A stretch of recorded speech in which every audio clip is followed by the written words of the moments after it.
नमस्ते पे nearby bye retailers. मैं समीर गरुड़ बोल रहा हूँ पे नियर बाय से। आज का सेशन आप लोगों के लिए ये बना रहे हैं हम लोग, आपको बताने के लिए कि पे नियर बाय आपके साथ जुड़ के financial inclusion and digital payments पूरे भारतवर्ष में कैसे स्प्रेड करने की कोशिश कर रहा है। और क्योंकि आप फाइनेंशियल इंक्लूजन में हमारे साथ जुड़े हुए हैं, आरबीआई गाइडलाइंस और जो हमारे बैंक पार्टनर्स हैं उनकी क्या गाइडलाइंस हैं और क्या गाइडेंस हैं आपको, ये जो सर्विस हम मुहैया करा रहे हैं आपके थ्रू कस्टमर्स इंटरेक्शन में कैसे होनी चाहिए।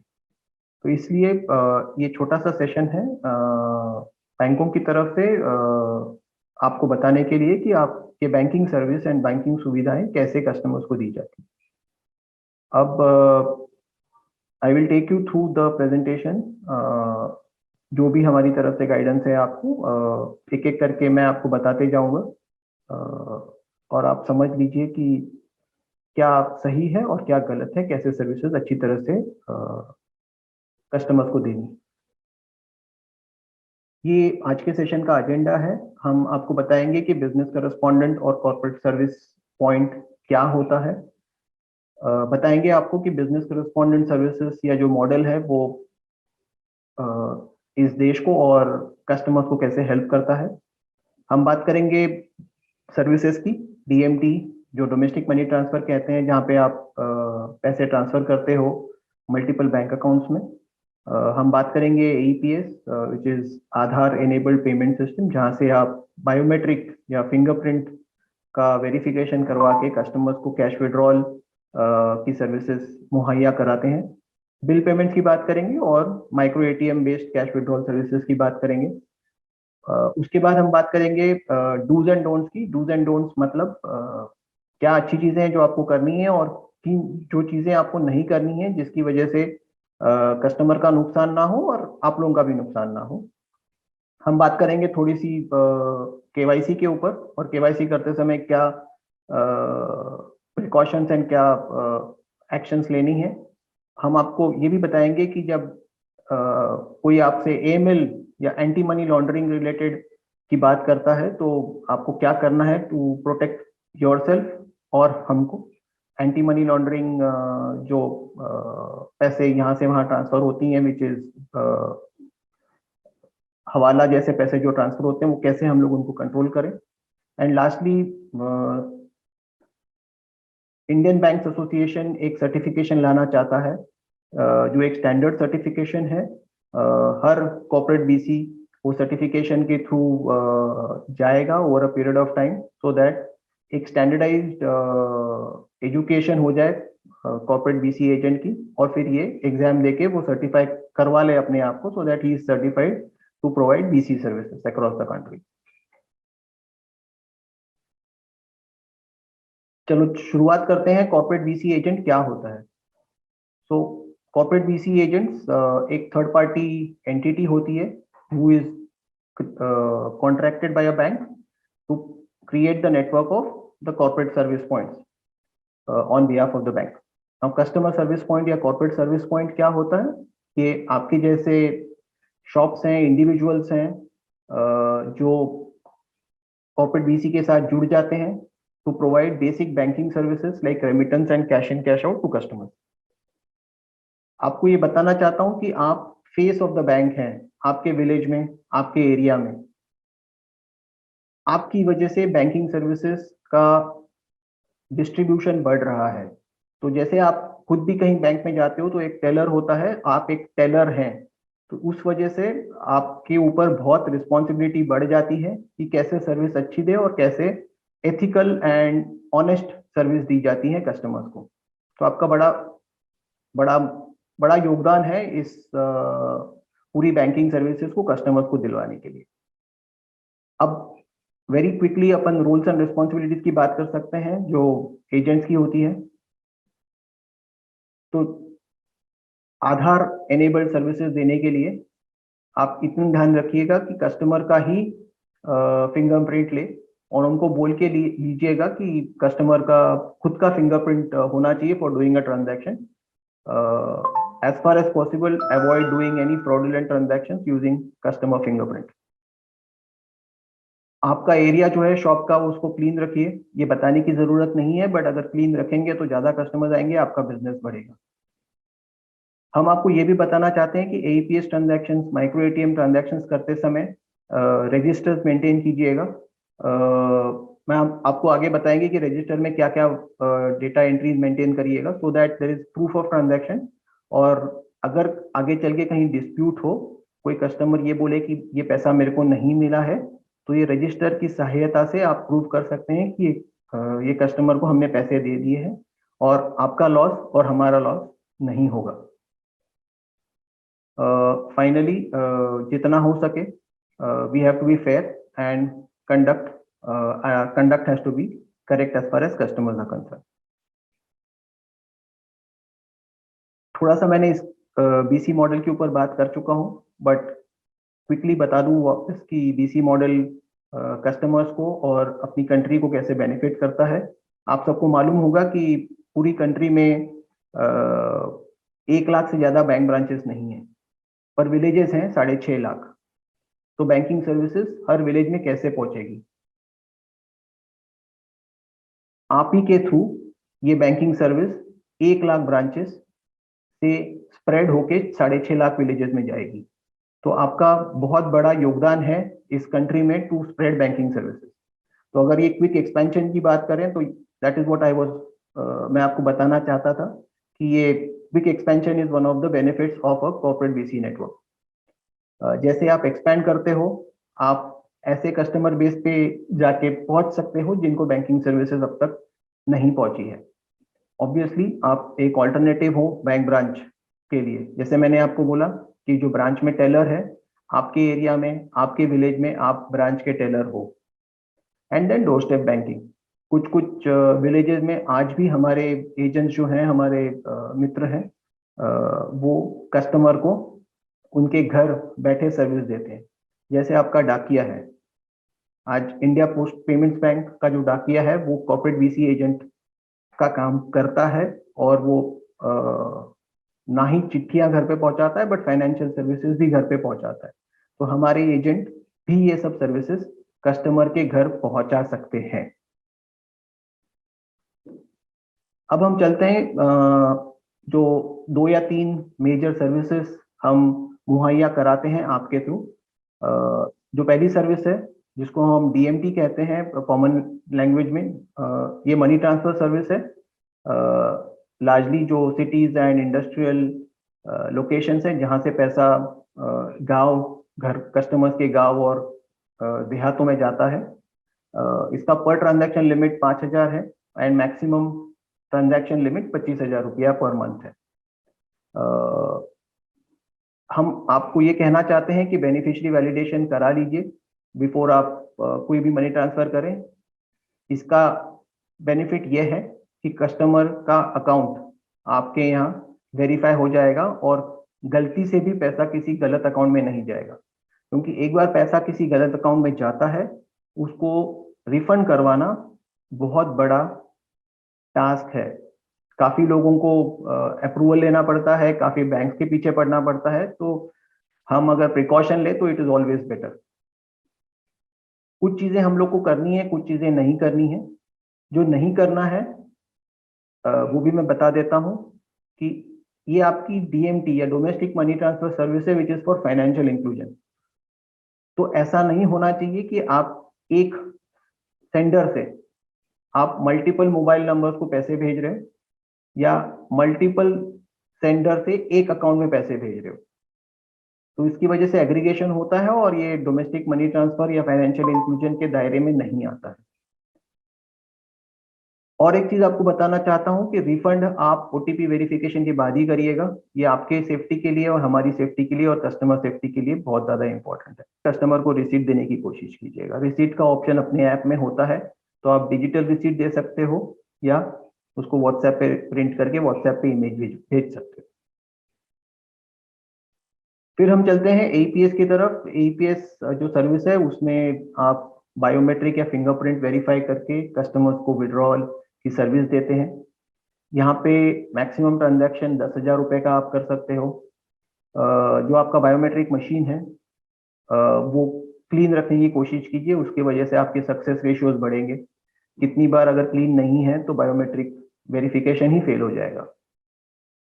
और एक चीज प्लीज करिएगा, ट्रांजैक्शन स्प्लिट ना करिए, बिकॉज एनपीसीआई हो या कस्टमर का जो बैंक हो, they have become very very aware of this. उनको अभी मालूम पड़ा हुआ है कि कस्टमर ट्रांजैक्शन स्प्लिटिंग होती है, तो वो आपकी आईडी ब्लॉक करने की कोशिश कर सकते हैं।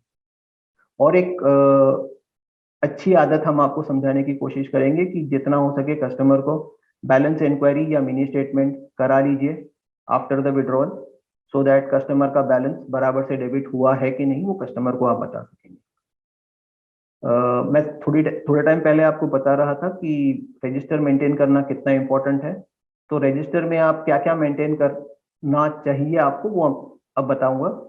Date and time of transaction, customer का नाम, मोबाइल नंबर, अमाउंट, और कोई भी एक आईडी डॉक्यूमेंट, पैन कार्ड हो, वोटर कार्ड हो, उसका नंबर आप प्लीज मेंटेन करके रखिए डॉक्यूमेंट के इस रजिस्टर में, सो दैट आगे चल के अगर कोई कंप्लेन आती है तो आप ये रजिस्टर हम एक कॉपी दे सकते हैं, देन इसकी वजह से अपना लॉस ना हो।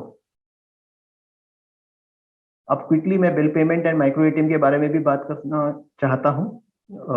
Bill payment regular bill payment services है, इलेक्ट्रिसिटी पेमेंट्स करवा सकते हैं इसमें, गैस की पेमेंट्स करवा सकते हैं, क्रेडिट कार्ड बिल पेमेंट्स करा सकते हैं। अभी हमने एलआईसी पेमेंट्स भी चालू करी है। तो all of this comes under the bill payment, Bharat bill payment system. इसमें आप multiple bill payments through multiple channels कर सकते हो। और अभी तो हमने आपको मल्टीपल सर्विसेज भी दी है जहां से आप पेमेंट्स करवा सकते हो, जो कैश से पेमेंट कर सकते हो या यूपीआई से पेमेंट करवा सकते हो। तो ऐसा जरूरी नहीं है कि आपके पे नियर बाय वॉलेट में कैश हो before you can do a Bharat bill payment service. आप यूपीआई, सीधा यूपीआई से भी आप किसी भी कस्टमर का बिल पेमेंट करवा सकते हो। अब हम चलते हैं माइक्रो एटीएम की तरफ। माइक्रो एटीएम भी कैश विड्रॉल सर्विस है, सिमिलर टू एईपीएस। फर्क सिर्फ इतना ही है कि अगर कस्टमर्स का बायोमेट्रिक फिंगरप्रिंट या आधार नंबर लिंक्ड नहीं है बैंक में, या चाहे कुछ रीजन से वो बायोमेट्रिक वेरीफाई नहीं हो रहा है, और कस्टमर के पास कोई भी डेबिट कार्ड हो, वीजा, मास्टर कार्ड, रुपे, तो आप उसको रेगुलर एटीएम सर्विसेज दे सकते हो। आपके दुकान में बैठ के आपके दुकान का जो कैश जनरेट हुआ है बिजनेस का, वो बिजनेस का कैश आप माइक्रो एटीएम बेस्ड सर्विसेज देके आपका बिजनेस बढ़ा सकते हो। तो आप आपके विलेज का एटीएम भी बन सकते हो bye starting a micro ATM based service through पे नियर बाय। तो यहाँ पे आपको कस्टमर का डेबिट कार्ड जो है वो यूज करना है, और जो डेबिट कार्ड पिन है वो मशीन के ऊपर, जो मशीन हम लोग माइक्रो एटीएम डिवाइस जो पे नियर बाय से आपको मिली है उसको यूज करके आप कस्टमर को कैश विड्रॉल दिलवा सकते हो। अब कैश विड्रॉल के साथ आप बैलेंस इंक्वायरी भी माइक्रो एटीएम से करवा सकते हो। तो कस्टमर के अकाउंट में कितना पैसा है before the transaction and after the transaction, ये दोनों आप उनको बता सकते हो। जैसा मैं कह रहा था, हम आपको कुछ अच्छी चीजें बताने की कोशिश करेंगे जो आपको करनी है as a corporate BC agent, और कुछ चीजें जो आपको नहीं करनी है, सो दैट आप अच्छी सर्विस दें कस्टमर को और कस्टमर कंप्लेंट्स जितना कम हो सके कम हो। तो लेट्स बिगिन। जो आपको सही चीजें करनी है, एक कस्टमर के साथ आपको कॉर्डियल बिहेवियर करना है, जो आई एम श्योर अगर आप रेगुलर बिजनेसमैन हो तो आप कर ही रहे होंगे। एथिकल बिजनेस प्रैक्टिसेस आपको फॉलो करनी है, एक्स्ट्रा चार्ज नहीं करना है। फॉर एग्जांपल, कस्टमर को प्रोडक्ट फीचर्स बता के उसके बाद ही सर्विस देनी है। जितना हो सके अगर कंप्लेन है तो प्लीज कंप्लेन को एक्सेप्ट कीजिए, और वो कंप्लेन हमारे कॉल सेंटर को आप भेज सकते हो, एंड हम आपको पूरी सहायता देंगे, पूरी हेल्प करेंगे वो कस्टमर की कंप्लेन सॉल्व करने को। आपकी तरफ से, कस्टमर की तरफ से करेक्ट इन्फॉर्मेशन ले, sender as well as beneficiary का इन्फॉर्मेशन करेक्ट ले, वेरीफाई करें। अगर आपको कोई डॉक्यूमेंट देता है तो उसको वेरीफाई करें, चेक कीजिए वो डॉक्यूमेंट क्लियर है, जेन्युइन है, कहीं फटा हुआ तो नहीं है। फॉर एग्जांपल अगर फेक नोट्स हैं फॉर एग्जांपल, तो जितना हो सके करेंसी या नोट्स हैं उनको आप चेक करके लें, सो दैट आपको आगे प्रॉब्लम ना हो जब ये कैश आप बैंक में डिपॉजिट करें। केवाईसी डॉक्यूमेंट्स को वेरीफाई करें जब बिफोर यू अपलोड, बिकॉज आप, जैसे मैंने बताया, आप बैंक का रिप्रेजेंटेटिव हैं आपके विलेज में, एंड आपने वेरीफाई करना है, जितना हो सके अच्छे से वेरीफाई करना है। एंड बैंक बिलीव करेगा कि आपने अगर वेरीफाई किया है तो बराबर से वेरीफाई किया, इसीलिए ये ट्रेनिंग दी जा रही है कि आपको क्या क्या करना है और क्या नहीं करना है। लास्टली, बिजनेस मेंटेन करने के लिए पे नियर बाय के वॉलेट में पैसा और लिमिट्स बनाए रखें, सो दैट आपको लास्ट मिनट कहीं इमरजेंसी ना हो और कस्टमर को सर्विस आप पूरी तरह से दे सकें। अब क्या नहीं करना है, वेरी क्लियरली कस्टमर को कोई एक्स्ट्रा चार्ज आप ना करें। हम एवरी सर्विस जो आप पे नियर बाय के थ्रू देते हैं आपको कमीशन मिलता है, तो कस्टमर को एक्स्ट्रा चार्जेस नहीं करने हैं। ये बैंकों ने और रिजर्व बैंक ऑफ इंडिया ने वेरी वेरी स्ट्रांगली बोला है, तो इसको नहीं करना है। सेकेंड पीस के कस्टमर्स को सर्विस डिनायल अवॉइड करना है। अगर हमने माइक्रो एटीएम या एपीएस की सर्विस देते हैं तो हर कस्टमर को सर्विस देनी है, किसी को आप मना नहीं कर सकते। ऑल ट्रांजैक्शंस आपको ऑनलाइन करनी है, ऑफलाइन ट्रांजैक्शंस ना करें। मतलब ऑफलाइन ट्रांजैक्शंस मतलब आपने कस्टमर को पैसे दे दिए एंड ट्रांजैक्शन आपने कस्टमर जाने के बाद करा, ऐसा अवॉइड कीजिए। कस्टमर के सामने ही ट्रांजैक्शंस करनी है आपको। अपने लॉगिन क्रेडेंशियल्स किसी और को मत शेयर करिए। इतनी बार ये शेयर करने से फ्रॉड हो सकते हैं और आपको नुकसान हो सकता है। मैन्युअल रिसीट देने की कोशिश कीजिए। अगर कोई प्रमोशन स्कीम आपको लेके आता है on behalf of the bank, please verify कीजिए कि ये प्रमोशन स्कीम पे नियर बाय या बैंक की तरफ से आई है कि नहीं आई है, क्योंकि अगर आप किसी भी प्रमोशन स्कीम की शिकार बनते हैं तो आपको नुकसान होगा उसकी वजह से। लास्टली, मैंने ये पहले भी कहा है कि रिफंड ओटीपी के बाद ही दीजिएगा। विदाउट ओटीपी कोई मैनुअल रिफंड कैश ना दें, क्योंकि अगर आपने दे दिया और वो कस्टमर वापस नहीं आया कोई भी रीजन से, तो आपको ओटीपी आप वेरीफाई नहीं कर सकोगे और आपका नुकसान होगा। चलिए नेक्स्ट बात करते हैं केवाईसी के लिए। केवाईसी का मतलब है know your customer. Know your customer खाली डॉक्यूमेंट्स का वेरिफिकेशन नहीं होता है। आइडियली नो योर कस्टमर, अगर आप हिंदी में मैं कहना चाहता हूं तो आप आपके कस्टमर को पहचानना पड़ेगा आपको आपके कस्टमर को। इसलिए आप कस्टमर की जितनी हो सके जानकारी लीजिए, सिर्फ डॉक्यूमेंट्स पे भरोसा मत कीजिए, क्योंकि डॉक्यूमेंट्स कितनी बार फोर्ज भी हो सकते हैं। सेकेंड, डॉक्यूमेंट्स का वेरिफिकेशन कस्टमर के सामने हो। आप रिमोटली डॉक्यूमेंट वेरीफाई ना करें। कस्टमर सामने हो, कस्टमर से आप खुद डॉक्यूमेंट ले एंड कस्टमर का फोटोग्राफ आप खुद वेरीफाई करिए कस्टमर से, आप आपके सामने जब कस्टमर हो। अब हम बात करते हैं एंटी मनी लॉन्ड्रिंग। ये एक बड़ा रिस्क पैरामीटर है बैंक्स के लिए, बिकॉज बैंक्स को काफी ध्यान रखना पड़ता है कि उनके चैनल्स जो हैं वो कैसे यूज किए जा रहे हैं पैसा इधर से वहां मूव करने के लिए। तो वो ट्रैकिंग करते हैं, और जो उनकी ट्रैकिंग है वो ये चाहते हैं कि क्योंकि हम एक्सटेंडेड आर्म है बैंक का, तो वो ट्रैकिंग और वो जो प्रिकॉशंस है वो हम भी लें। तो दो तीन चीजें मैं आपको बोलना चाहता हूँ यहाँ पे जो आपको ब्रॉड लेवल पे ध्यान रखना है। एक, आपको ध्यान रखना है कि एक सेंडर मल्टीपल बेनिफिशियरीज को पैसे अगर भेज रहा है तो प्लीज जरा चेक कर लीजिए कि ये पर्पस उसका क्या है। उसका पर्पस अगर जेन्युइन है तो ठीक है, बट ऐसा जनरली नहीं होता है कि एक बंदा मल्टीपल लोगों को पैसे भेज रहा है। लाइकवाइज, आप मल्टीपल सेंडर से सिंगल अकाउंट में जब पैसा भेज रहे हो तो वो भी आपको ध्यान रखना है कि जितना हो सके अवॉइड करना है, और अगर कर रहे हो तो उसका पर्पस आपको मालूम होना चाहिए। Likewise, multiple withdrawal for the same customer.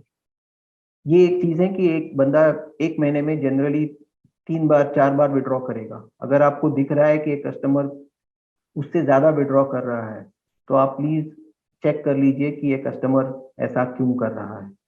जैसे ही आप 2 क्वेश्चन कस्टमर को पूछेंगे, वो आपके यहाँ आना बंद कर देगा, वो किसी और रिटेलर को ढूंढने जाएगा। तो आप प्लीज सावधान रहिए, सो दैट आपको क्वेरीज ना आए आपके पास कंप्लेंट्स ना आए और आपका लॉस ना हो।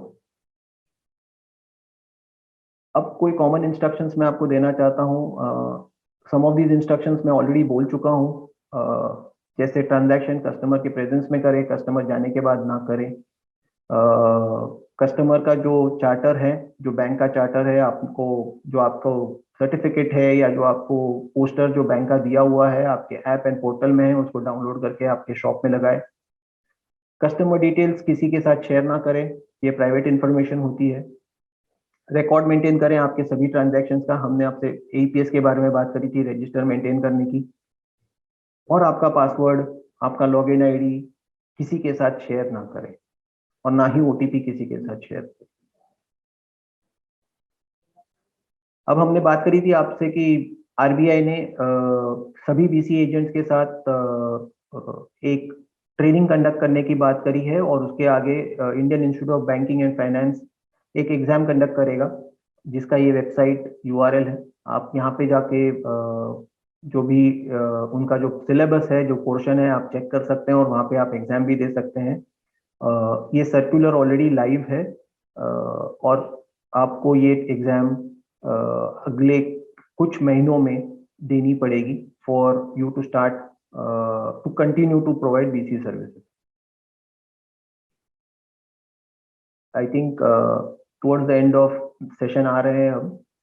कुछ नंबर्स मैं आपको यहाँ पे दिखा रहा हूँ। ये नंबर्स आप यूज कर सकते हैं। अगर यस बैंक रिलेटेड कोई ट्रांजैक्शन है तो पहले पे नियर बाय के कॉल सेंटर में फोन कर सकते हैं। अगर हमारी सर्विसेज आपको सेटिस्फैक्ट्री ना हो और आपका सोल्यूशन या आपका रेजोल्यूशन प्रॉब्लम का ना निकले, तो आप yes bank customer care, RBL bank के कस्टमर केयर में फोन कर सकते हैं, और उनका ईमेल आईडी भी दिया हुआ है, तो वहां पे आप ईमेल भी कर सकते हैं। Thank you so much. मैं आशा करता हूँ कि ये सेशन आपको यूजफुल होगा, और हम आपके साथ जुड़े रहेंगे, और पे नियर बाय की सर्विसेज आपके थ्रू हम कस्टमर्स को कंटिन्यूअसली अच्छी तरह से दिलवाते रहेंगे। Thank you so much. Bye.